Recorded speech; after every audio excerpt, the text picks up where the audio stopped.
Now, when I first started working as an archaeologist, there were still old farmers working 100-acre farms with a single farm-all tractor right next to 1,000-acre fields owned by the Jolly Green Giant Corporation. And I was always struck by that dichotomy and the sheer nerve of those old-timers that just wouldn't quit. And you still see that attitude here in rural Illinois to this very day. Now, over the years, I have driven countless late-night drives returning from shows all over the Midwest.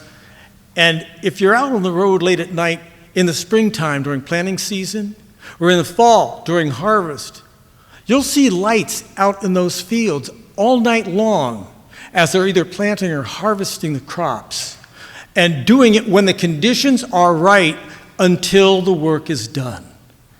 And that can make for long, hard, dangerous work. And it proved to be a deadly combination not too many years ago when a tractor rollover killed a farmer. Now, sadly, that's not that uncommon. But the way the community responded, now that was something special. And when I heard how folks got together and helped this family in their hour of need, well, I knew I would have to write something about it.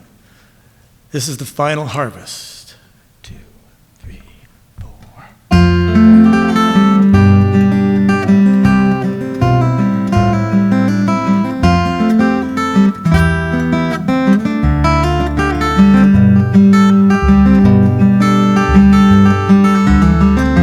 The early streaks of dawn were touching the horizon.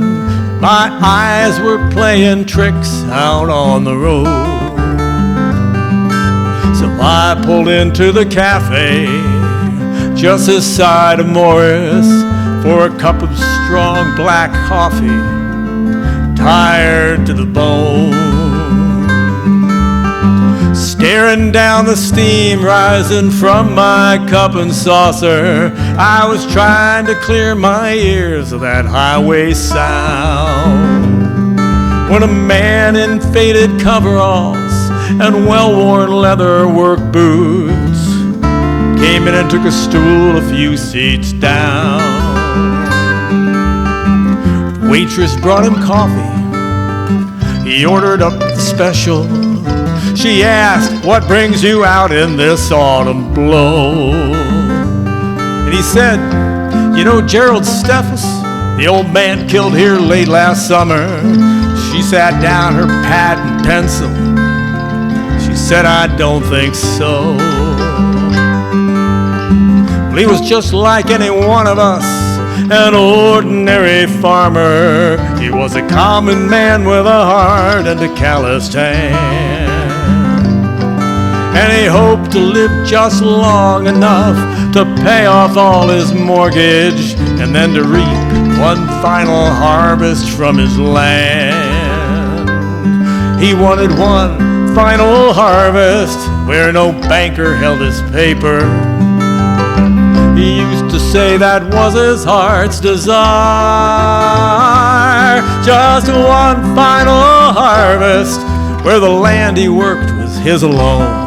And then he'd quit that farming business, he'd sell his tractors and retire. And he said, you know, he nearly made it, stirring sugar in his coffee. Just 5 more years till he was free and clear. When that darn old John Deere tractor rolled and crushed him here last August, left his wife and family helpless at the worst time of the year. Well, a few of us are meeting just to help him bring the crops in. You know, he did the same for all of us before. Then he finished up his coffee, slowly rose and paid his ticket. He left a quarter tip, headed towards the door. You got it, Don?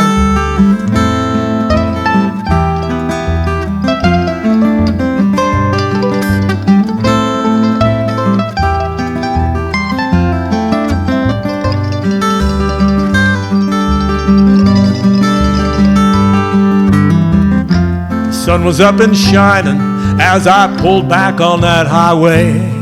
I slipped it into gear and headed west. But as I topped the hill, a couple miles past the diner, I saw a sight below me that took away my breath. Gleaming in the morning light in rolling fields of amber, rumbling more than 30 combines in a row. Crawling across the cornfields like a swarm of hungry locusts, blowing silage all around like it was snow. There were grain trucks overflowing, bound for Morris and Manuka. There were pickups parked a mile along the ditch. As I stared there at that eerie sight, you know, it seemed a fitting tribute to an ordinary man and a simple wish. He wanted one final harvest where no banker held his paper. He used to say that was his heart's desire. Just one final harvest where the land he worked was his alone. And then he quit that farming business. He'd sell his tractors and retire.